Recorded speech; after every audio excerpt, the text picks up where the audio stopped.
episode number 40. When I had my near-death experiences, I didn't exit consciousness.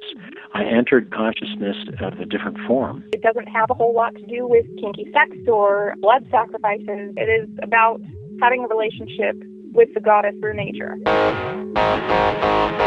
You know, you learn about cultures and you learn about people, and especially talking to the older generation, you learn about what it was like for them 60, 70 years ago, and that's just an eye-opening experience that I don't know where I would have found that if I wasn't in the milk truck.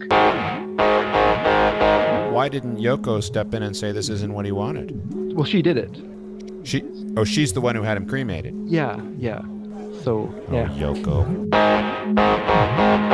Yeah, I'm not going to give you anything. I'm going to stay as vague as possible. Okay, so. good. Let me know if you hear a drone over your house.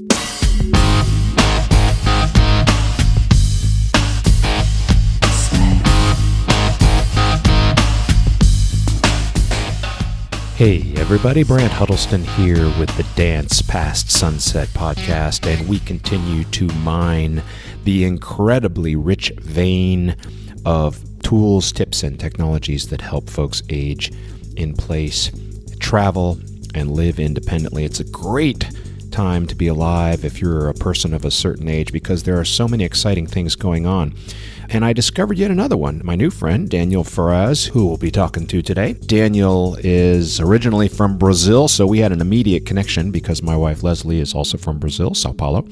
And we just had a blast talking about the new venture he started called On Guardian. Now, if you know anything about General Motors OnStar service, where you push a button and you immediately get roadside assistance from a live operator, well, this is similar, with the difference being that On Guardian is built around Amazon's Alexa and the Echo devices that come with it. Now, I'm sure most of you have heard about that technology, and what we do today is actually give you a demonstration of how it works with On Guardian, and this brings help right into the home. Important help, valuable help, and is an aid to the caregiver taking care of an older person. So you will want to tune in and listen to my interview with Daniel Ferraz, CEO and founder of On Guardian.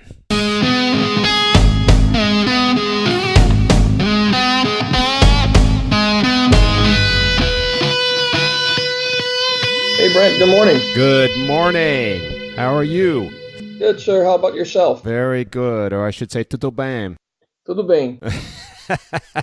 My Portuguese is really bad. I understood what you said, though. I know some cuss words. Oh, yeah. Those are usually the first words to learn, right? Yeah, I should know this. Well, welcome. So good that we finally got this flat tires and everything behind us, and we can have this conversation about On Guardian. Great. Glad to be able to do it. Good. Well, let's start at the beginning. So you have an amazing story that takes you through Brazil, which is your country of origin, and through Africa, and then finally down to Texas. So let's start there. Kind of tell me the story you told me a few weeks ago about how you came to On Guardian and the interesting path in your life that got you there. Yeah, absolutely, Brent. So, as I stated earlier, I'm originally from Brazil. I was born in São Paulo. My wife's favorite city. Yes, it's a wonderful town. Wonderful town. I wish I could actually visit more than I currently do. I was there in 2016. Great city. And I moved to Houston at a very young age. I was 11 years old when my parents decided to immigrate to the U.S. You know, my dad had been involved in the oil and gas industry in Brazil, and naturally, Houston is, the hot spot for the industry here in the U.S. So he decided to, uproot the family, and we all came to Houston in 1988. And after adapting to life in the U.S., I went to college. In Houston, we're not really well known for any beaches or anything, right? And coming from Brazil, that's something that I really missed. So I told myself that when I had the opportunity, I would move to a place where I could go back to the beach. So I decided to go to college at University of Southern California, USC in LA, and I got my computer science degree from USC. And after about a year of working, in Southern California, I realized that I was basically working to pay my rent. I understand how that works. The opportunity arose. This was back in the late '90s for me to do a project in Angola in Africa, and to me that was very interesting because, as you know, Angola is a Portuguese was a Portuguese colony, so it was very natural and very easy for me to go out there and be very successful.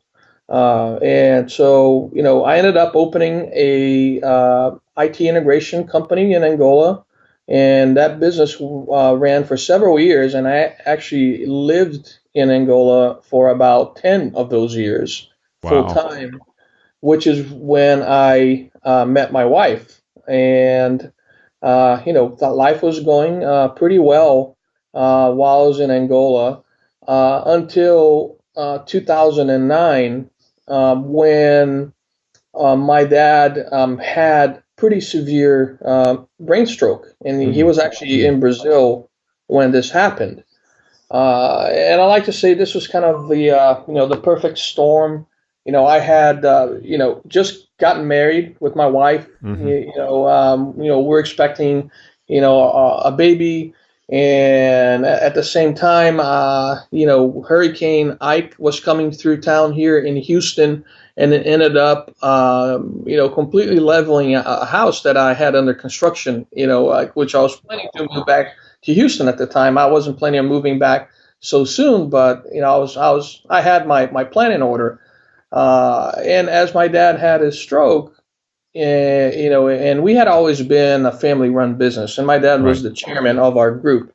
We're a decent-sized company back then. We're about 200 employees. We had operations in the U.S., in Brazil, in Africa, in Europe, and all that stuff. And I had to kind of step up, and to take over for my dad. Not only from a business perspective, but also to help with the family.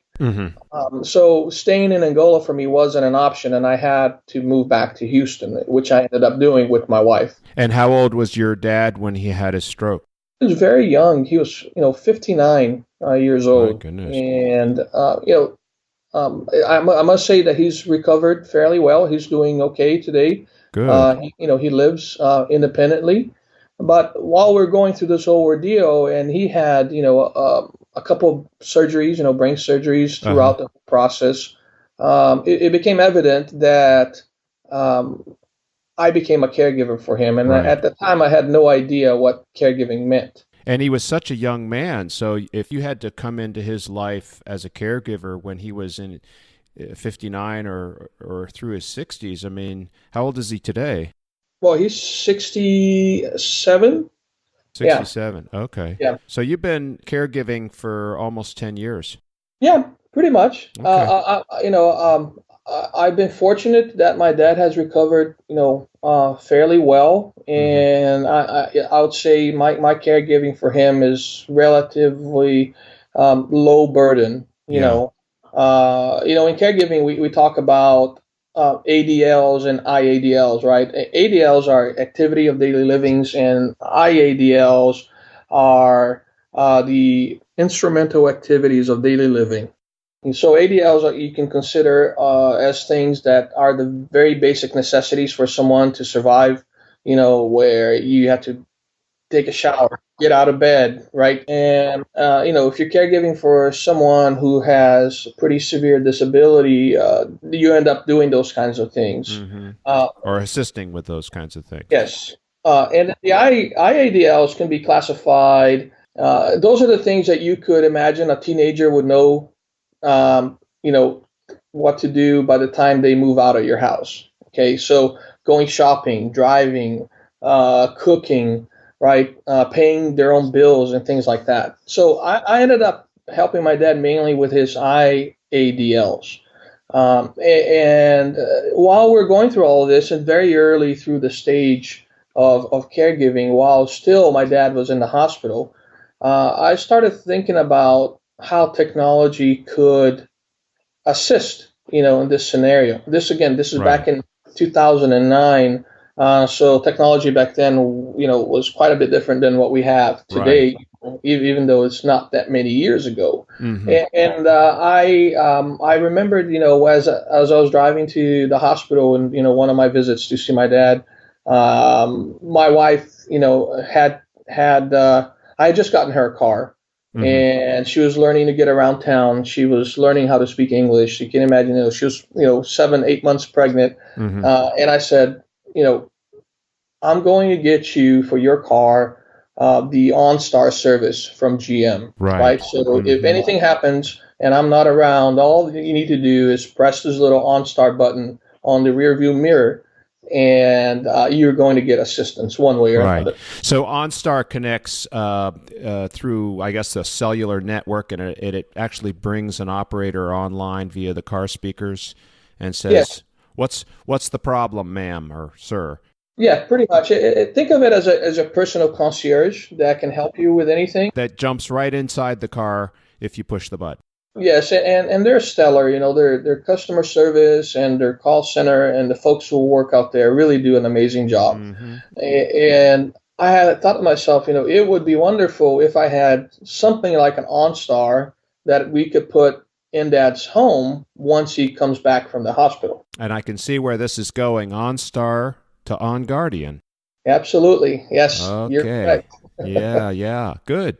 So OnGuardian is kind of the same concept in that it's you basically push a button or you give a voice command and now help comes. Exactly. I could say that OnGuardian was inspired by OnStar for sure. Mm-hmm. And that's a proven model. I mean, OnStar has been very successful for cars, but of course now we have situations like my mom and your dad that are in the home but still need that kind of personal assistance. Correct. And back in 2009 when I thought about this, and I already had even the name OnGuardian kind of set in my mind, there was a missing piece. Technology for us to build this vision that I started formulating in my head, there was a missing piece of technology, which was this virtual assistant, voice enabled assistant. And even though that technology was available back in 2009, it wasn't available at a price point that we could roll out efficiently to everyone. Mm-hmm. So it kind of sat on the back burner. And as I was transitioning to my life in the U.S., I still was going back and forth to Angola to kind of wrap up my business there. And then, of course, as we know, about 2 years ago, Amazon came out with this great product called the Amazon Echo. Mm-hmm. And being, a techie myself, somewhat of a gadget geek, if you will. Like me. We share that in common. I had to get mine on pre-order. So I ran to Amazon, I went there, put my order, and of course there was a wait list for several months to get that device. And as I was waiting, and I'm kind of impatient in terms of waiting for my toys, I went online every day to check the status of my order. And I started reading through some of the reviews of folks who had already received their device, and they were, exposing their experience. And one review in particular kind of stuck out and caught my eye, which it had been this elderly couple. It was a lady who cared for her husband, who had pretty advanced stages of MS. Multiple sclerosis. Yeah. Correct. And he was already, bound to a wheelchair, and she was explaining in her review, it almost became as a diary, daily of the things that she was doing with her Amazon Echo, mm-hmm. and how it was helping her handle a lot of the IADLs associated with her care for her husband. Okay, now let me stop right there, just in case there's anybody out in the audience who isn't familiar with the Amazon Echo or any of its competitive products. This is a consumer appliance, essentially, that sits in your kitchen or by your bedside, or in my case, on my desk here. And it works through voice command. So you can talk to it in plain language. You can say, Alexa, what's the weather going to be today? Or Alexa, play the Rolling Stones. And the device hears that voice command and responds with the information that you need. So this has now become a super easy. This is going all the way back to Star Trek, when Captain Kirk would, interact with a computer by voice. This is what we have today in 2017, and this is the device that you bought and that I bought and that this lady bought, thinking, wow, this could be the OnStar for my aging parent. Correct. Has the potential for that. Yeah. And there's and Amazon's product is the which is called the Echo, and the, just so that people know, Echo is the product. The voice technology that's embedded inside of that product is called Alexa. So that when we talk about Alexa, we talk about the voice part. And Alexa is going to go everywhere. It's going to go in your watch, in your car, in your desktop device, in your television. They're going to put Alexa everywhere they can. The Echo just happens to be the consumer product that you buy and sits on your kitchen table. Now, let's go back to the lady. So she was identifying how she was using the Amazon Alexa for her father. Was that right? For her husband. Her husband, okay. Yes. And the things that she could do, which were native capabilities of her Echo and Alexa, were things like, her husband would turn on the lights in the house. He would turn on music. He would add items to the shopping list. He would be able to, set the alarm, on the house. Right. All by voice. All by voice, which Amazon has really done a great job in creating this open platform, if you will. It's not open source, okay, but an open platform that they have been very collaborative with other manufacturers to allow all these IoT, right, Internet of Things devices to tie back in to the Alexa framework to really create an integrated environment for all these devices to be controlled by voice. Which was exactly your background. You were running an IT integration company in Angola, so you understood the value of having that kind of openness. And for folks who don't come from the IT world, what that means is that Amazon opened up the Alexa technology enough for other companies to build services around the core Alexa products. So let's take the lighting, for example. Philips is a big lighting company. So Philips would build a product that allowed you to turn their lights on and off using Alexa.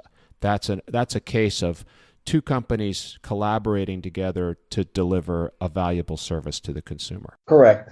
And that's exactly what they've done and what they continue to do, going back to this lady, what really, impressed me was not only her experience and what she was doing, but the feedback that she had gotten from her review.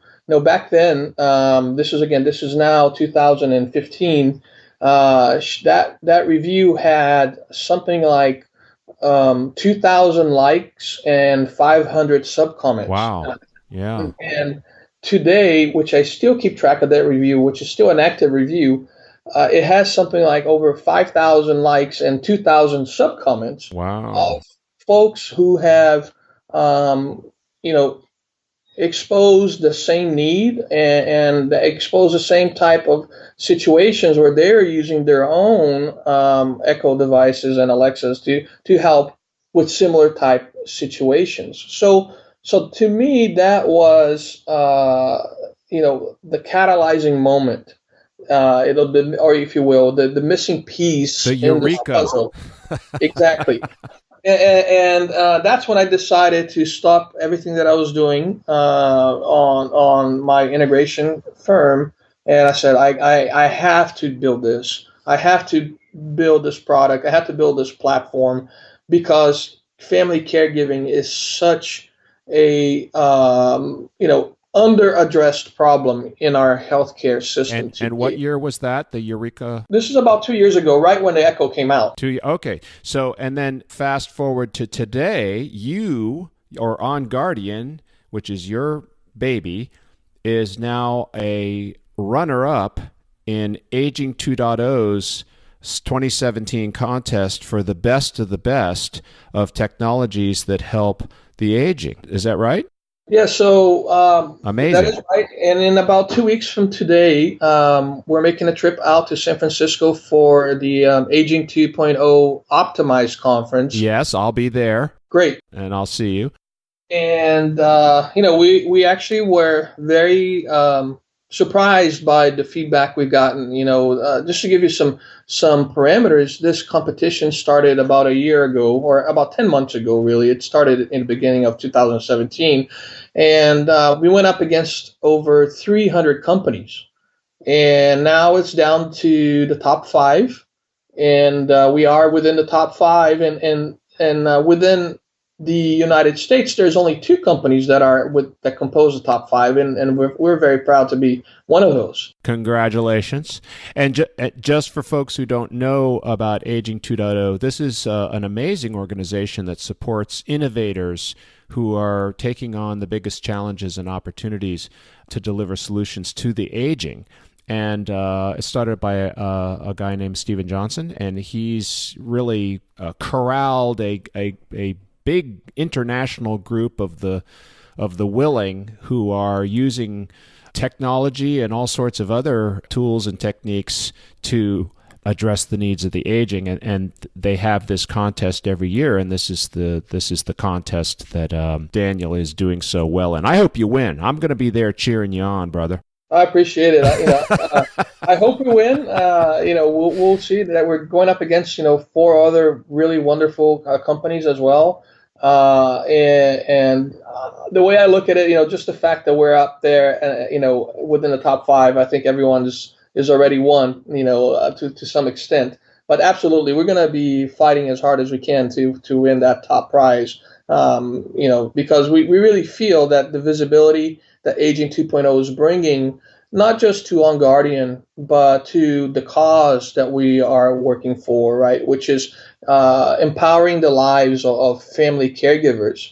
That's a very, important cause. As I mentioned earlier, the family caregivers are the unsung heroes of the healthcare industry. Indeed. And it has been proven time and time again, and backed by research from the National Alliance on Caregiving and the AARP, that the chances for your loved one and your senior to succeed the best are always improved by efficient family caregiving, right? If you look at the rates of readmissions to a hospital, readmissions are greatly reduced when the patients are allowed to go back home and be cared for by their own families.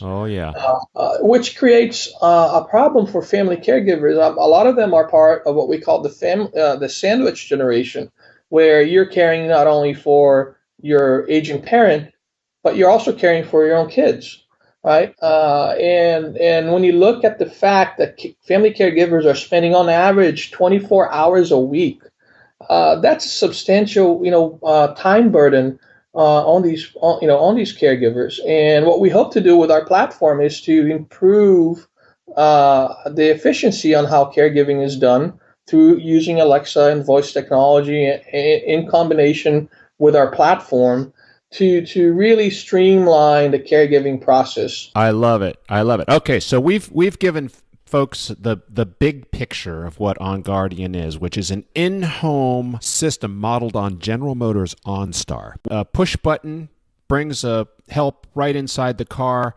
This works similar in that it doesn't have a push button. It actually works via voice command. Okay, so now I'm going to give people just a little tutorial on the Echo device, which I have one sitting here in front of me. I have the Echo Show, and as I mentioned, the The Echo is the device that sits, there's a bunch of different models. There's the Echo Show that has a display. There's the Echo Dot, which is a tiny little one, and there's a bunch of others. So the Echo device wakes up with a wake word, okay? When you speak to it, you have to tell it to wake up, then tell it what you want, okay? And normally the wake word is Alexa, but because I knew that we were having this interview today and that we would probably be saying Alexa a lot, I changed the wake word on my particular device because I didn't want the Echo waking up every time I said Alexa. It would drive us both crazy. So I have changed the wake word to the same word. I'm not going to say the word because she'll wake up. But I changed it to the same word that Spock used or that Captain Kirk used. The C word. Oh, okay. I got you. All right. I'm going to run a quick little test, and I'll show people how this works. All right. So, okay. I'm going to hold the microphone down to my device, and you hear how this works. All right. Computer, what's the weather? In Washington, it's 48 degrees with partly sunny skies. Today, you can look for mostly sunny weather with a high of 60 degrees and a low of 41 degrees. Did you hear that? Oh, that was perfect. Now, okay. What I would say, Brett, there is a quick workaround to that issue because I run into that all the time. If you can imagine, I say the Alexa word probably 1,000 times a day. There is on your Echo Show, there's a mute button that you can hit on the top of it. Oh, it's baby! That little circle with the line through it. I see it. You hit that and you see a little red light come on. That means that your device is you've cut off the microphone. So now it's good. You taught me something new. Okay, so if I hit this mute button, I can be guaranteed that the device is not listening at all. Yes. Or at least I think so. Haha. All right, well, let's try another one. All right, computer, tell me a joke. What is a pirate's favorite animal? Arg, Varks. Okay. Okay. All right. Yeah, so she's got to work on her jokes. I've heard some pretty funny ones. All right. So you can imagine that this opens up a vast world of opportunities for all sorts of third parties and companies like Philips and Whole Foods, of course, which now is owned by Amazon. You can buy things, you can get advice, you can find out where your local post office is, and all through voice. And that's we've identified the wake word to wake up my particular device. But now, if I want to use On Guardian, I actually have to tell it. I have to tell my device to start On Guardian. Yes. That is correct. Okay, so let's now I love the way you designed On Guardian. I think it's brilliant, so thoughtful, and what On Guardian does is it always keeps the primary caretaker in the loop. Now, who's the primary caretaker? I set this particular Echo device up for my mom, who's 92. Her name is Margaret, and she's got 5 children. And On Guardian allows you to identify caregivers. And one is the primary. I'm the primary. And so when I give this device to my mom to be used for her assistance, anything she asks will always get routed through me. Okay? So if she asks On Guardian, for example, for help fixing her dryer, I get notified. I get notified that Mom needs help fixing her dryer. So I can place that important phone call. Mom, what's going on? The dryer's broken. Okay, let me help you with that. So it always keeps the primary caregiver in the loop. And I love that because the primary caregiver is the trusted entity. We don't want Mom just going right out to, some Mr. Fix-It to come running in and charge her out the wazoo. You want the primary caregiver involved so that they can play a safekeeping role in the life of the senior. Yes? Correct. And I love that. I think it's brilliant. So let me just show folks. We'll use that example. So I'm gonna start the Echo, and then I'm gonna ask On Guardian to help me fix my dryer. Okay, I'm gonna pretend I'm my mom. Okay, so here we go. Computer, start On Guardian. Welcome to the Alexa On Guardian Caregiver Support. Please tell me how I can assist you. I need help fixing my dryer. Who would you like to contact, Brant or Michelle? Brant. He was born on my birthday. Okay, we are letting your caregiver know that dryer needs to be fixed. Okay, and instantly I got a text message on my iPhone that says Margaret needs help fixing the dryer. Okay, that's just amazing. This is great work, Daniel. I think and that's just the tip of the iceberg, really. What are some of the other things that you can do with On Guardian? Yes, it's, absolutely, Brent. And what I was wanting to chime in is that what we have developed today is just the very beginning. The very first version of our platform. But our vision is much grander, and so a couple of things we're working on, in our future releases, have to do with integrating the platform to remote monitoring devices. So let's say now, if your mom has a blood pressure monitor, or a heart rate monitor that she uses at home. And depending on the capabilities of that device, we could tap into that information and provide you updates on some of the vitals from mom in the same fashion. We're also working on notifications for mom, for the care recipient. So let's suppose that mom's medication schedule, right? Let's say on Tuesday at 9:30 a.m. she has to take, XYZ medication. So we could set the system up so at 9:30 a.m. her Alexa wakes up and she says, "Hey, Mom, it's 9:30 a.m. It's time for you to take, your XYZ medication. Have you taken it? Yes or no?"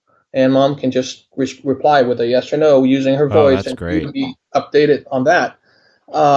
We're also working, again, let's think of this platform as a caregiver support platform. So we're working on building in a lot of features and capabilities to allow the caregiver to make intelligent and efficient decisions. So we're working on building in a caregiving knowledge base, a caregiving resource center, so the caregiver can easily pinpoint caregiving services that may be around his area that can help him with some caregiving tasks. We're also working on integration with some third-party directory services. Using the dryer as the example, right now, all that you can do, you receive the notification, you're aware that mom's dryer needs to be fixed. What we're working on doing is not only can you receive that notification, now from within our platform itself, we are working on integrating into services such as Angie's List, Home Advisor, Amazon Home Services, if you will. So from within the platform itself, you could seamlessly forward this request. So I would get the request that mom needs her dryer fixed. I might place a phone call to mom. What's going on? The dryer's broken. Okay. Then I could, from within the On Guardian app, which is on my phone, I could actually tap a button or three and have it go out and get a couple bids from people who fix dryers.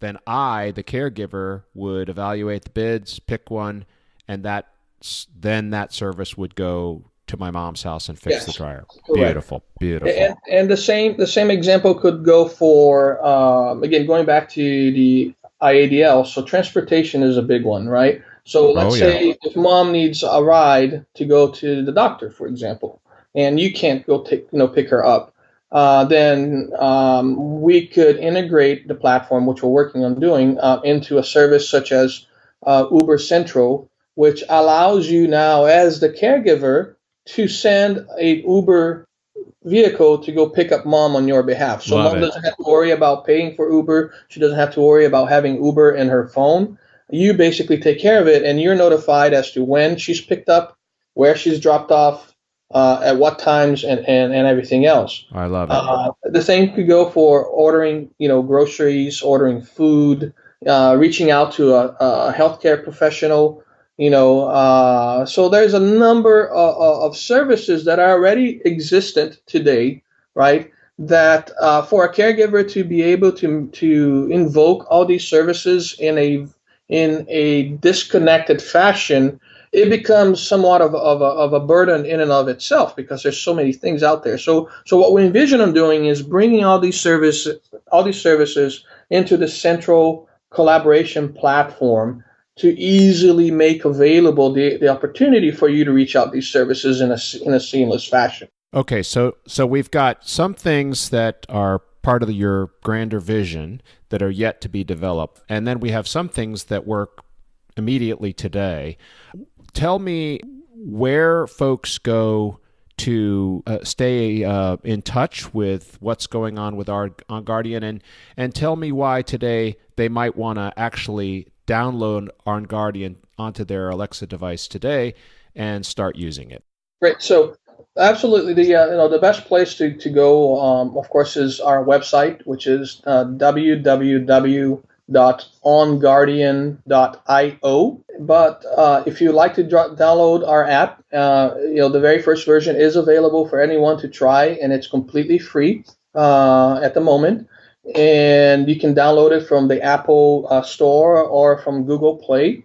And you, of course, you would need to have an Alexa device, so you could set up the experience for mom to use her voice. And just, so folks know, Daniel and I are putting together an easy step-by-step guide to help you with all of this. Exactly what you need to know to get On Guardian installed on both your phone and on your Echo device, and how to set yourself up as a primary caregiver, and everything you need to know in an easy-to-use PDF. You can get it for free from either dancepastsunset.com, which is my website, or you can get it from onguardian.io. Why the IO? Well, when we first, created the company, the onguardian.com wasn't available, and some guy was trying to sell it to me for like $18,000. No way.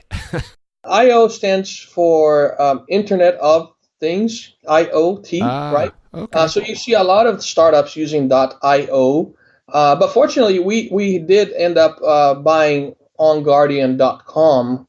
Not for $18,000. GoDaddy actually did a great job in helping us negotiate that down, and we got it at a reasonable price. But when we do roll out next versions of our platform, eventually we'll migrate to the new domain. But so far we're sticking with onguardian.io. But onguardian.io or onguardian.com both will take you to our website. Okay, great. So folks can go there for instructions on how to get On Guardian working on their device if they would like to start experimenting with it for free, which is helpful because the more people who start using it, the more can learn how to make it better. And certainly you can keep up to date with Daniel's progress as he rolls this out to more and more, better and better. Let's give it one more little test drive, shall we? Give me something. Sure. Give me something to tell On Guardian to do. Let's show the example. If there's an emergency, one thing I like to say, if there's an emergency, we don't. It's not reasonable for us to expect, right, our loved one to go and answer a lot of questions from Alexa, right? So we built in this capability for them to provide what we call these all-in-one commands that allows them to state that there's an emergency immediately, and then no questions asked. There's things that start happening. So if you can tell your Echo, for example, you can say, tell On Guardian that I am bleeding, as an example, you notice a different experience. You can try that if you'd like. Okay. All right, we'll give that a try. Computer, tell On Guardian that I'm bleeding. Okay, do not panic. We are contacting your caregiver. And I immediately got a text message saying Margaret is bleeding. Oh, and a phone call. All right, so I'm going to answer this. Hold on a second. To notify you of an urgent message in the On Guardian app. Very cool. Okay, so you put a belt and suspenders in your system. I not only get a text message that Margaret is bleeding, I get a phone call. Correct. So it's not just a text message, Brent, but it's actually a push notification that you received from our app, right? Right. So when you actually open that notification, it takes you to inside our app, and you can see a history of all the incidents that are going on, and you can acknowledge it. And let's say if another caregiver in your team, what was the other caregiver on your team? Michelle, that's her nurse.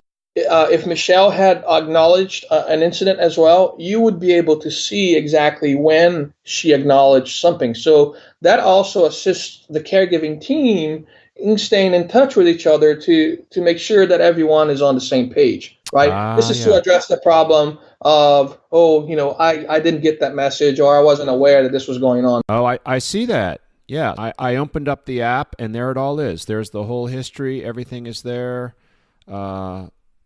Wow, this is amazing. Okay, I'll put some screenshots of this in the show notes, and people can see how the OnGuardian app that runs on either an iPhone or an Android complements the skill that runs inside of the Echo device. Very nice. Yes. Good job. Well, listen, I think we've covered it. We've got the trade show, the Aging 2.0 trade show coming up in 2 weeks, and you're up against some stiff competitors, but I think you're going to win. Oh, we're keeping our fingers crossed. Certainly working towards that end. So it'll be exciting. We've been very anxious, to be out there. This is actually something that we've had as a long-term term. When we started putting this thing together, I told myself that within a year's time, I wanted to be up on that stage. So here we are. Well, either way, Daniel, whether you take first prize or fifth prize, you're going to win one way or the other, and we'll celebrate with a caipirinha. Caipirinha. Yes, sure. If you don't think I can pronounce it now, wait until I have two or three. Then I definitely won't. Oh, then they'll just flow straight out. Yeah, no problem. Yeah. That's a delicious alcoholic drink that's made in Brazil from the sugar cane. It's made out of sugar cane spirit. Yes, we call it cachaça. Cachaça, excellent. Yes, I've tried it many times. Well, Daniel, thank you so much. It's been just amazing. Any closing comments before we wrap up about OnGuardian or what the future holds for you? Sure. So absolutely, Brent. I think it's important for all the listeners to know that we're still very much a startup. Right, and our product is in its infancy, and we hope to improve on it and continue to extend the capabilities. Right now, the current version that's out there, it is fully functional, and it provides just a glimpse of where we're heading. So we encourage everyone who's interested to download it and try it. Provide us feedback. On our website, we do have means for you guys to reach out either to me directly or to our support team. And we're certainly just getting started. We are, in the capital raise mode, if you will. Being a startup, it's very important. So we're still seeking investors, and we're hoping that our exposure at the Aging 2.0 Optimized conference will bring some of those investors to the table to talk to us, so we can take this initial product and grow it into our complete vision. Perfect. All right, folks, very good. You can reach Daniel on www.onguardian.io, or just go to the show notes at Dance Past Sunset, and you'll find a link there along with everything else we talked about, screenshots and tutorials and everything you might need to know about OnGuardian. Great. Thank you, Daniel. Thank you, Brent. So let's go out with a little music, shall we? Computer, play the Rolling Stones. You got it, brother. You really know how to rock.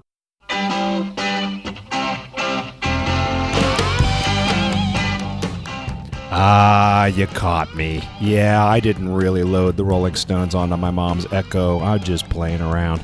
But I just absolutely think this technology, the Amazon Echo, and the other competitors, Google's got one, Apple's come out with one, these are powerful appliances for providing care to boomers and their aging parents. I've got one for my mom. There are a few tricks that you need to know. If you're thinking about getting one for Christmas, you'll definitely want to come to dancepastsunset.com and download the free PDF that I offer on how to set your Echo device up for mom or dad if that's what you're planning on doing. You'll also want to get the tutorial that I talked about on how to set up OnGuardian and start using it. And stay tuned because there's a lot going on this month. This coming weekend, I'm going up to Philadelphia to a trade show to look at all sorts of electric-powered mobility options, wheelchairs, bicycles, carts, scooters, all kinds of things to help you Enjoy travel if you need just a little bit of help. Also, we've got the Aging 2.0 Optimized Conference that Daniel and I talked about later in November. And then sandwiched in between, I will be live on the floor of the annual conference for the Coalition to Transform Advanced Care, otherwise known as CTEC, right here in Washington, D.C. So lots going on. Stay tuned to Dance Past Sunset. Sign up for my newsletter. You'll hear all about it. Or check me out on Facebook. You'll see me there under Dance Past Sunset. That's it for now. This is your host, Brant Huddleston, signing off.